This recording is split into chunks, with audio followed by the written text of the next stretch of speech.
dibịa nwere enyi ya ga-ejikọ. Nwanne nwere ya, nwanne nwere ya, ụmụ nwere ya, nwanne nwere ya, dọta ya kpamkpam. N'ụwa mmadụ bi,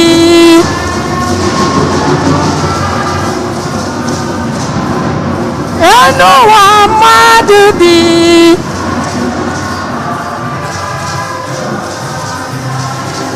jaba ya mma, jaba ya mma, oh.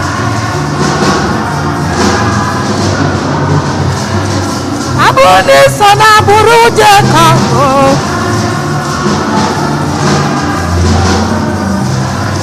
Abụrụ n'iso na agbụrụ Devid,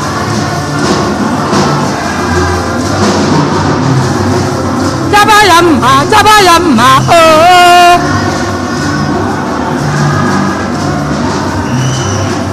Jaba ya mma, jaba ya ha, oh.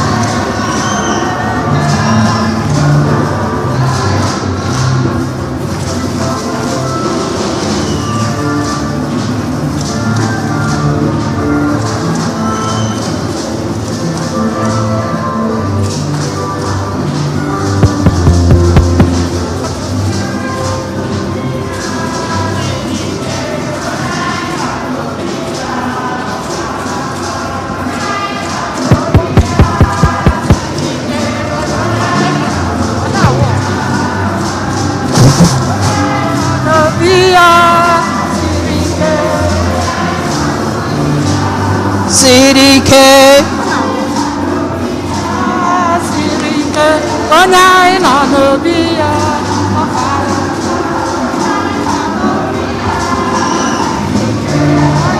N'obi ya, n'obi ya, Sirike, onye anyị nọ n'obi ya.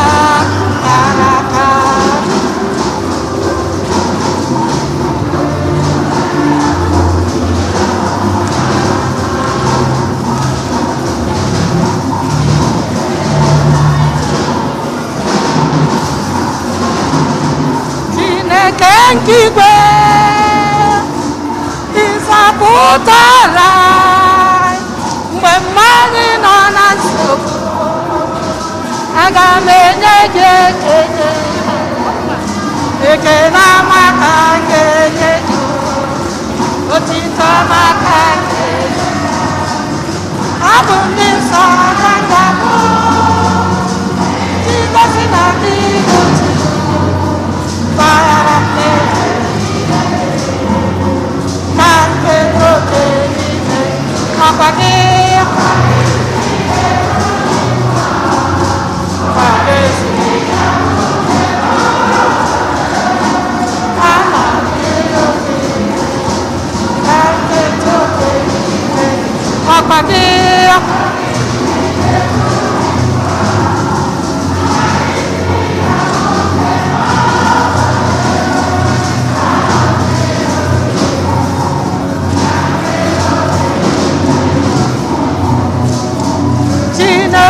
Nkigwe ịzọpụtara mgbe mmadụ na nchekasị, aga m enye gị ekele, ekele maka nkenye gị, otito maka nke gị.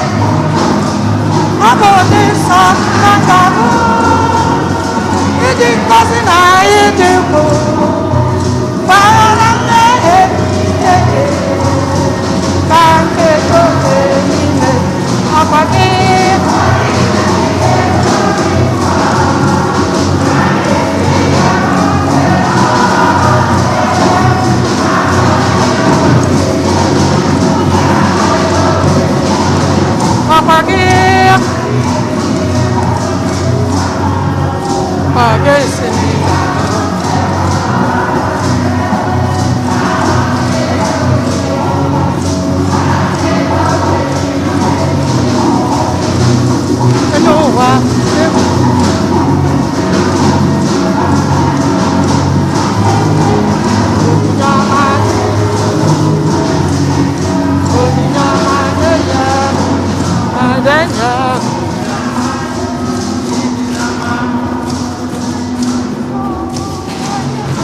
rọbanụ ụmụnna m ka aja mụ na unu na-achụ bụrụ ihe ga-asọ Chineke nna ji ike niile naranụ.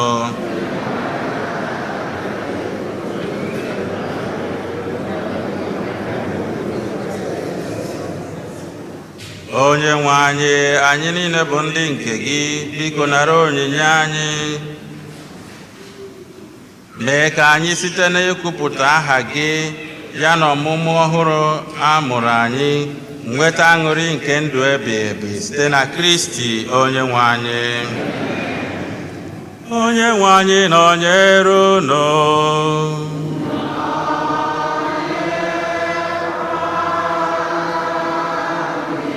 Wenite n'obi enu.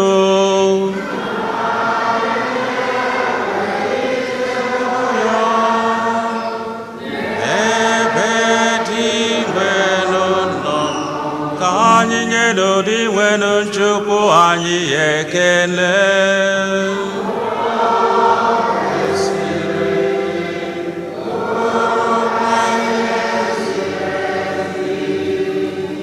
O kwesịrị ezi bụrụkwa ihe ziri ezi na-azọ ndụ na anyị ga-eto gị oge niile o sebụrụ ụwa.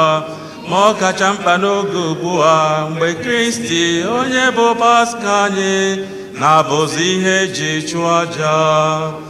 Ya bụ ezi nwa atụrụ onye kpochapụrụ njọ nke ụwa, onye jiri ọnwụ nke ya were merie ọnwụ nke anyị, bịa site na mbilite n'ọnwụ ya nyeghachi anyị ndụ.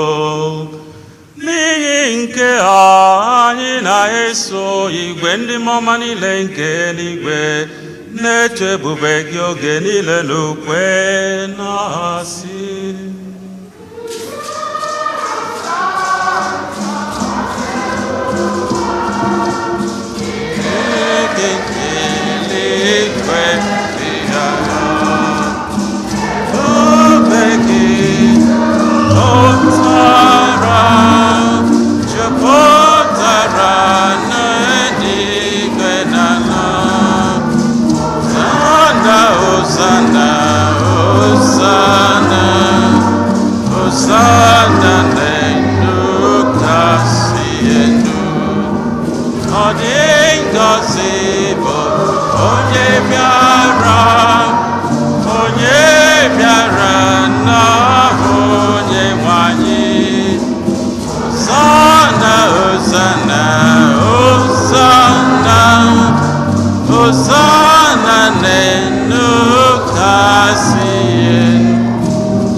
Sọ gị na-edo ihe dum nsọ, anyị na-arịọ ka ido onyinye ndị ya nsọ site n'ihukwasa ha mmụọ gị, ka ha wee ghọrọ anyị ahụ na ọbara nke onye nwe anyị Jesu Kristi, onye bịara tupu edunye ya n'ọnwụ nke o jiri aka ya were nara, were achịcha nye gị ekele na otito, nyanwa ya nye ya ụmụazụ ya sị, naranụ nke a rienụ ya unu niile, nke a bụ ahụ m nke a ga-edurunye maka unu.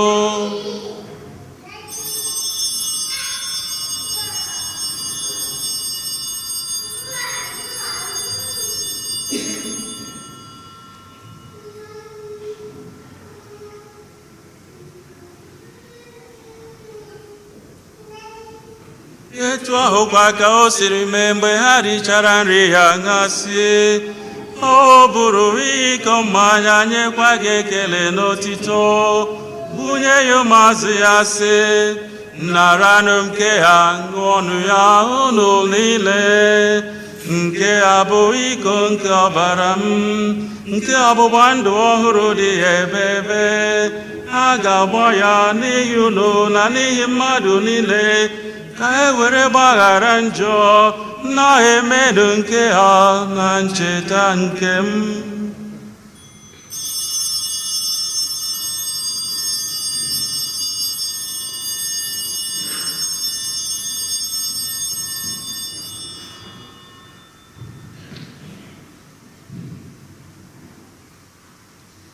anyị kwupụtanụ ihe omimi nke okwukwe anyị na-eme ugbu a.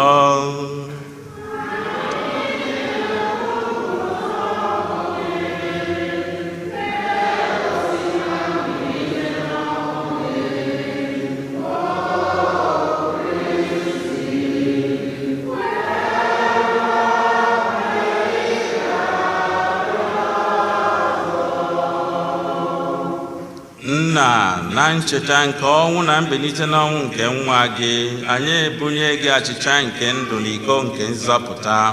Anyị na-ekele gị n'ihi na ị kwere ka anyị dị mma ịkpụrụ n'ihu gị na-efe gị. Anyị ji umeala rịọ ka anyị bụ ndị na-anata ahụ na ọbara nke Kristi bụrụ otu site na njikọ nke mmụọ nsọ. Nna, cheta nzukọ gị gazuru ụwa niile, mee ka ịhụnanya gị jupụta ya. Gọzie popu anyị bụ Francis na bishọp anyị na ndị ofufe ụta gị niile. Chetakwa ụmụnne anyị ndị ji okwukwe were gawa n'ezumike nke ọnwụ. Kpọbata ha na ndị ọzọ niile nwụrụ anwụ n'ihe nke ebube gị. Biko mere anyị niile ebere ka anyị soro Virgin Maria dị ngọzi nne nke Chukwu na ndị apọstụl na ndị nsọ gị niile ndị mere uche gị n'ụwa were keta ndụ ebe ebe. Ka anyị sorokwa ha na-eto gị na-edo gị ebube site na Jesu Kristi nwa gị. Ihe niile kere eke na-eso onye bụ Kristi, na-esikwa n'ime ya na n'aka ya, n'ịdịkọ n'otu nke mmụọ nsọ, na-enye gị bụ Chukwu nna ji ike niile, nsọpụrụ na otito niile, site n'ụwa tụwa niile.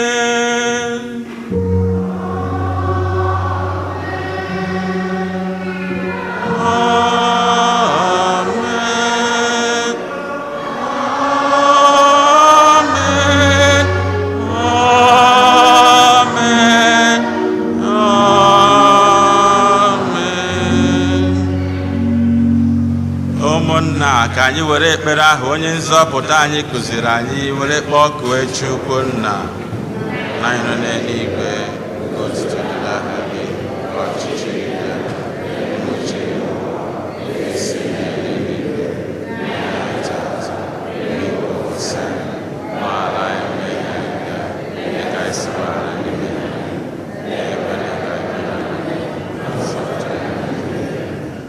zọpụta anyị. Anyị na-arịọ gị ose bụrụ ụwa na-ajụ ihe niile, were ebere nye udo n'oge nke anyị site n'inye aka ebere gị, ka a zọpụta anyị na njọ oge niile, anyị were gbanahụ nsogbu niile, were nchekwube dị nsọ na-atụ anya maka mbịaghachi nke onye nzọpụta anyị Jesu Kristi.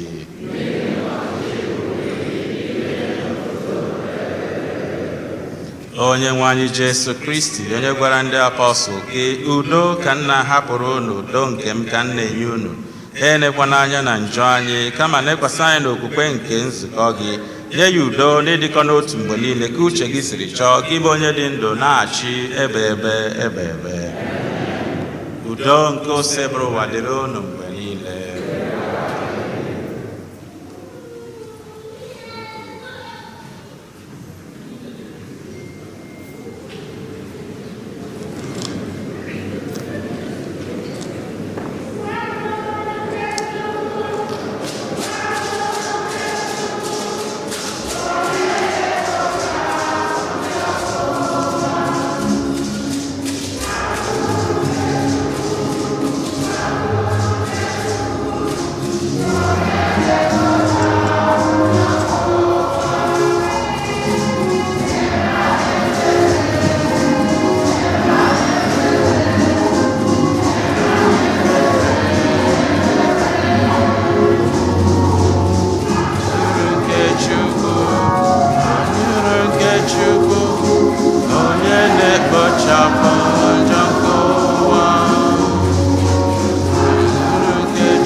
na nwa atụrụ nke Chukwu na onye na-ekpochapụ njọ nke ụwa. Anyị nwere isi ọma bụ ndị ahụ a kpọrọ n'oriri nke nwa atụrụ Chineke.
Ka anyị rịọ arịrịọ.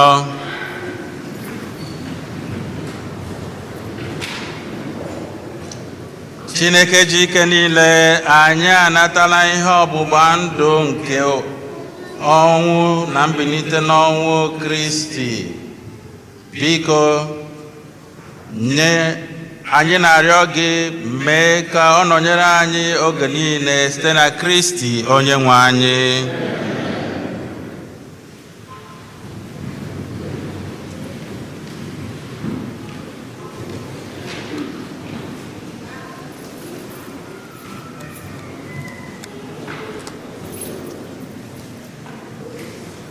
Keta ndị otu nke Divine Mercy ga-agbagota inye flawa ka ha si enye ndị kwaya edo ha na ukwe ka ha si aga.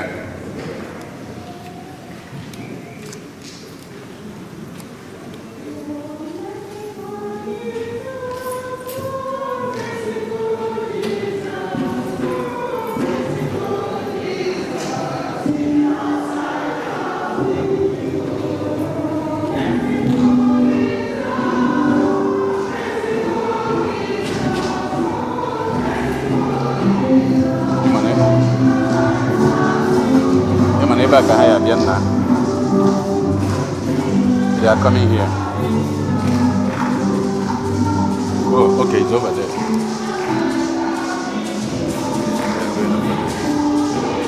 Oh, merciful Jesus.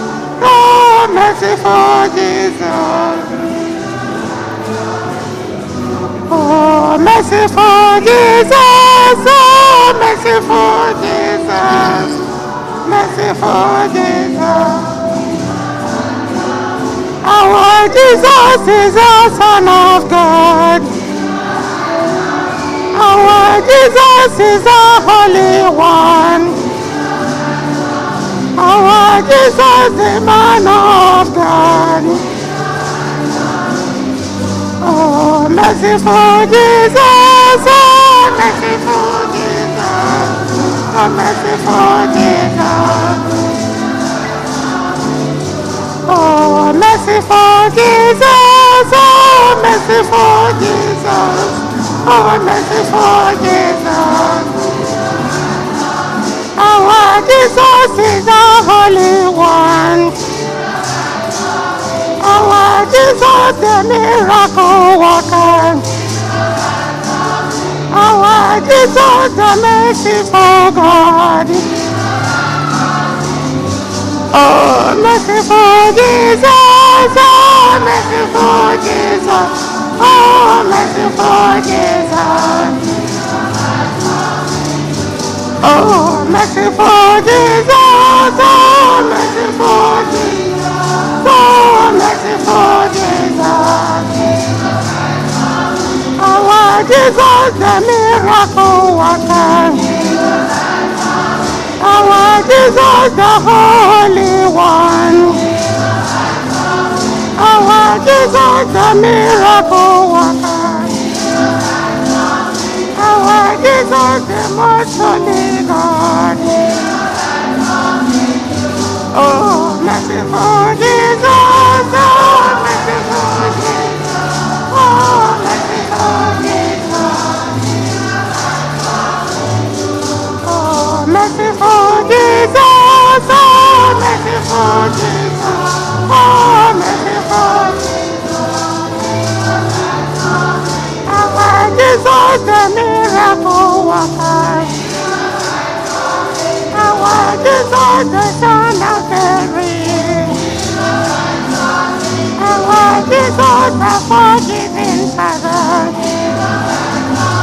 Our Jesus, the Holy One.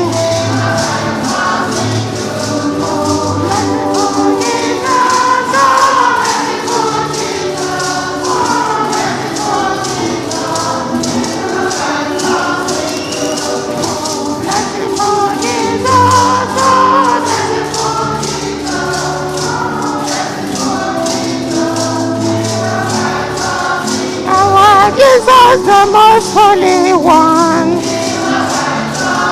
Our Jesus, Jesus, a merciful God. Our Jesus, a miracle worker. Oh, merciful Jesus, oh, merciful. Oh, merciful Jesus, yes. Oh, merciful Jesus, oh, merciful Jesus, oh, merciful Jesus, Jesus, I trust in you. Dalono. Anyị na-eletara anyị niile na May 14 a ga-enwe confirmation ebe a 5 p.m. by our Archbishop Homer Gomez. Anyị ji n'aka ndị night unu na-akwado ndị otu ọbụla n'ụbọchị anwa unu ụka ya eju nke a bụ ize ọ na-abịa na nke anyị n'ụdị ihe anụnwa ma anyị bịa ka ọ fụ Igbo Catholic Community. So ka anyị niile gbaa mbọ mụ na anyị nọ ebe a 5 p.m. ka ụka ga-abụ ụka confirmation. Wee na-elotekwara anyị niile na Ikusa Igbo Catholic Communities USA Convention nke a na-akwado ọ bụ na San Antonio. Flyer ya dị na board maka ad ihe gbasara the ad and the flyer ya dịkwa na board na-egosi agụnye information maka ụgbọelu na hotels. Ọ bụrụ na ga-ebukubeghị ịgba mbọ hụ na ibukuru ya.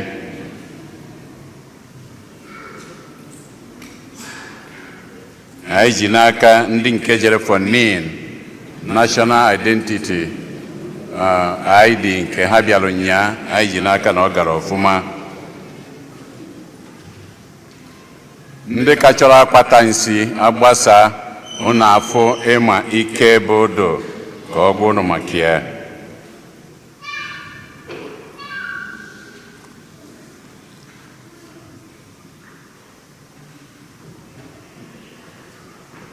Kịtazi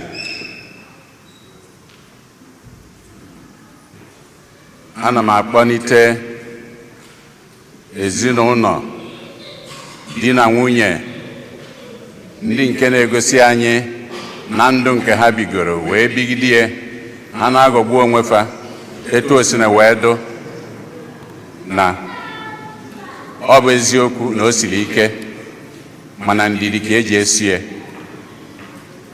etu ha si na aghọgbu onwe ha etu o si na de were nyigbuo ha. anyị fụrụ na ọ bụ ihe a na-eme eme maka ndị ka na-abanye ya ọfụ. Ana m akpọnite ezinụlọ Francis na Dorothy Akpamgbọ ka ha fụta na mkpụrụ di na nwunye anụnwa mịtalụ ma ụmụ ha ebe ọbụla ka ha nchapụta maka na ọ bụ na ngọzi Chineke. Ndị ka na-akwado unu na-ene ha anya.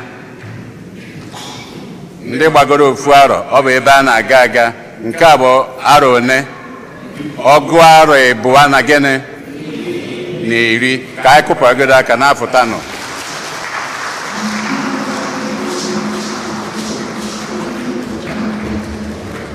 Ka anyị kụpụgodo aka njesi ka anyị na-akụpụ aka bụ ama m na ọ karịrị ọgụ arọ ịbụa na iri mana COVID were bịa tinyekwuzie nke ya nke anyị nwa na-eselebreti nke ndị anyị nwa bụ gịnị Golden Jubilee ọkụ ya. Ya adịrị m achọ akwụkwọ ebe a na-enwe 52 and 53 ihe a na-akpọ ya from pụọ na ya n'akụkụ pụọ na line of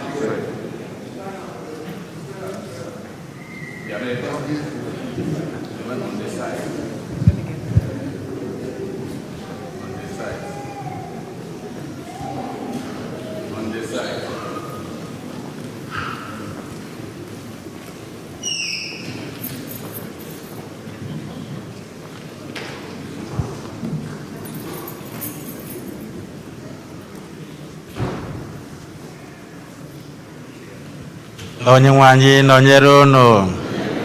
Chineke nna ji ike niile Nekumodibo gị Francis na Dorothy na ụmụ ha ndị ọgọ na ikwu na ibe ha ndị nọ n'ihu gị ugbu a wee na-ayọ ngọzi gị n'ụzọ pụrụ iche n'isi Francis, Dorothy na ezinụlọ ha. Anyị ji obiọma na obi aṅụrị na-enye gị ekene maka ogologo ahụ iri ise i nyere ha na ndụ di na nwunye ha. Anyị na-ayọzi gị nna na-ewere ha na-etinye n'aka gị na-ayọ ngọzi gị n'uju n'isi ha, gbawanye ịhụnanya dị n'etiti ha, nye ha mgbasi ike nke ahụ na nke mkpụrụ obi, were ngọzi gị wụọ ha ahụ, buru ha ụzọ kpere ha azụ, nye ha mgbasi ike nke ahụ na nke mkpụrụ obi, ihe ọbụla nke ha dekwasịrị aka ha ka ọ bụrụ ihe a gọziri agọzi.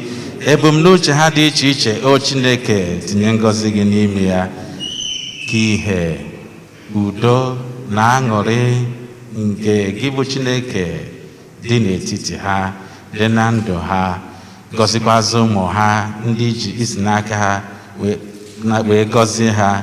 Mee, o Chineke, ka ha na-aga n'ihu n'ihe ọbụla nke ha na-eme, napụga ha n'aka ihe ọjọọ dị iche iche. Mekwazị ka okwukwe ha na-esiwanye ike n'ebe ị nọ, ka ha wee fee ego ofufe pụrụ iche n'ụwa a, nwekwazị ka iketa oke na aṅụrị n'otuto nke ga-adị ebe na eze n'igwe site na Kristi onye nwe anyị. Ka ngọzi, udo na ebere nke Chineke ji ike niile, Nna na Nwa na Mmụọ Nsọ bịakwasị nọnyere unu oge niile.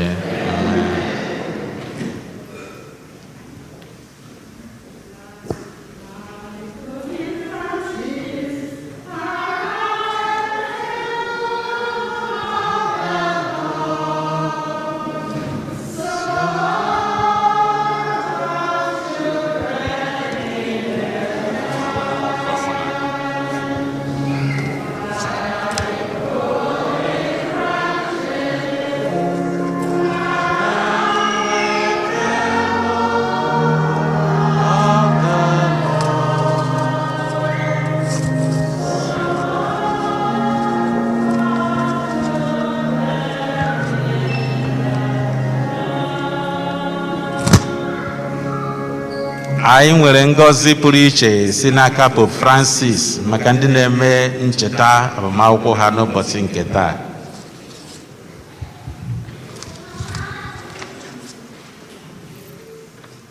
His Holiness Francis cordially imparts a requested apostolic blessing to Francis and Dorothy Abambo on the occasion of the 50th anniversary of their wedding, and through the intercession of the Virgin Mary, invokes an abundance of divine graces. Our Lady of Refuge, Catholic Church, Long Beach, California. Congratulations.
Anyị na-ekene Abambo na nwunye ya na ụmụ ha, mkpụrụ niile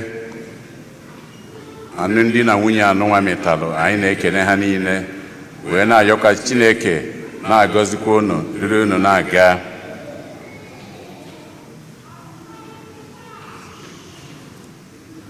ọ bụrụ na anyị na-anya n'ụlọ ụka tata etu anụwa ọ na-abụ ụbọchị ụka o nwere ndị sọ ọ bụrụ na ha abịaghị ụka n'ụlọ ụka anụwa na o nwere ka ọ dị ha n'arụ ebe ya nọ na ọ dị ya ka ya akabeghị ụka. Ihe m na-agụrụ na enwere ihe ọzọ ọ bụ ihe anụnwa anyị na-eme ebe a, etu anyị si agbakọ. Nne na nna unu loo na ọ dị aba uru ọ na-aba. Ụmụaka anyị, no matter how young, they are looking forward to it. Ihe a bụ nwata dara ịnọ ka o jere skuul ara ịnọ n'ọkara were lue skuul wee si ya dee write about your favorite place. Unu amagonu ka esi ede at 4.5 years. Mma gụrụ na ihe o dere onye chọọ ọ gbasa ọ bịa hụ the original script, pensụl ya na ihe o dere. Ọ sị St. Eugene Catholic Church, Los Angeles is my favorite place because o tinye period na ya. O tinye period na ya, anyị nwa bụ ndị nkuzi mana period eye ha adọ na ya. Because period. I like the music.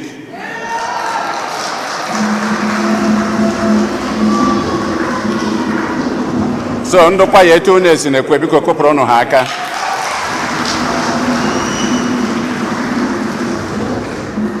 They close. Onye ọbụla kopụrụ onwe ya aka na ọ na-ekiri akwa unu gị. Ya wears the spelling bụ W-A-R-E-S. Anyị mana ọ bụrụ wee nke nwa ka ọ na-akọ mana ọ gbalịka na ọ ka esi eme. Ya wears and the building. So Father anyị na-akopụrụ ya aka na-agwa mgbada.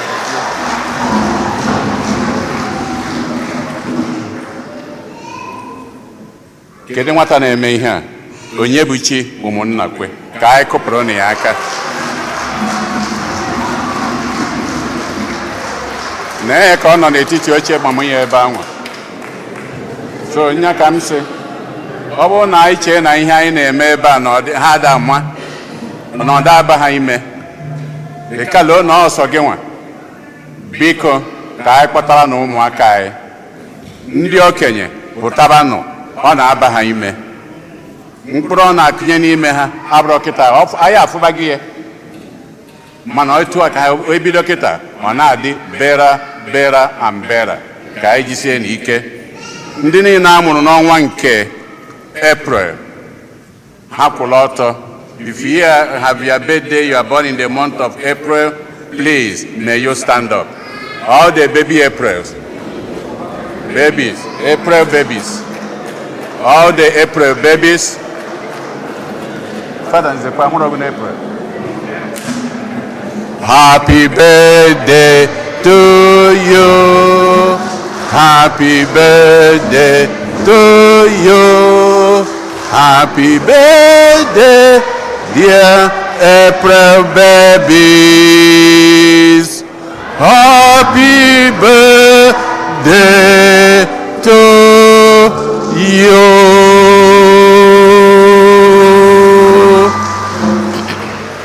Dalono.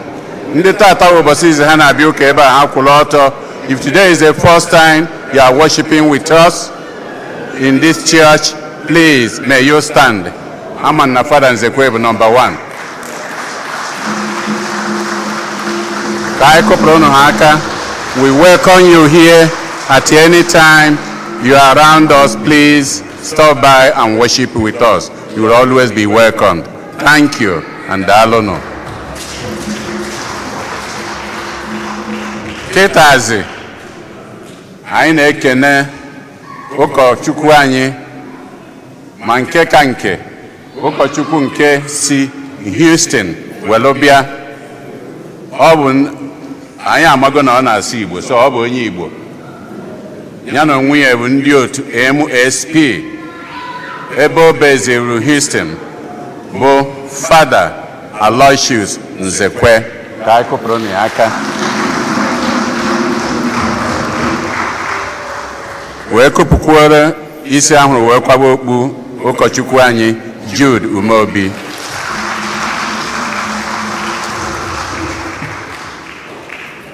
Daalụnụ.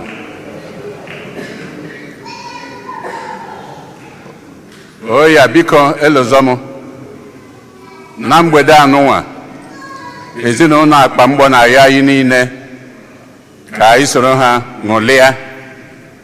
Anyị emene nke maasị ka ejemezie nke afọ na aṅụrị dị na ya. Ebe ọ bụ na Unique nke anyị maala ebe ọ dị, nke dị na Victoria na Carson, Compton, ihe akpọrọ Victoria, anyị niile maala ebe ọ dị. Ọ ga-ebido what time? 3 p.m. ka anyị ncha gbakọ ebe anwa ka anyị nọnyere ha ka anyị ncha ṅụrịa. Daalụnụ.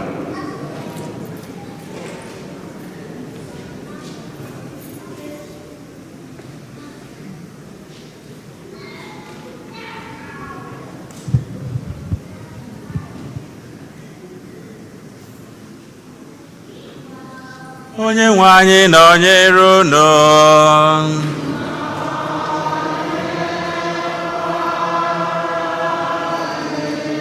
Ka Chukwu Jike niile gọzie unu, Nna na Nwa na Mmụọ Nsọ.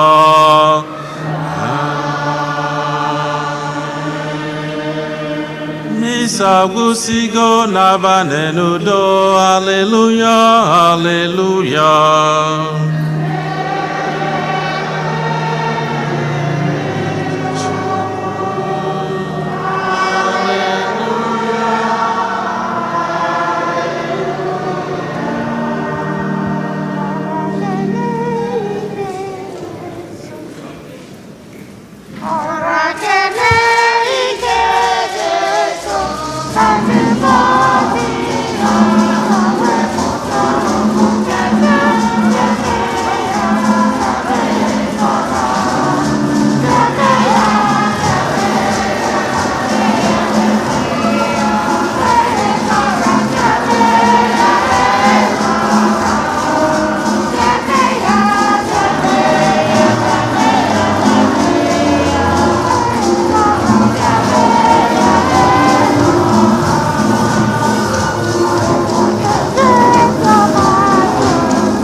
Bien,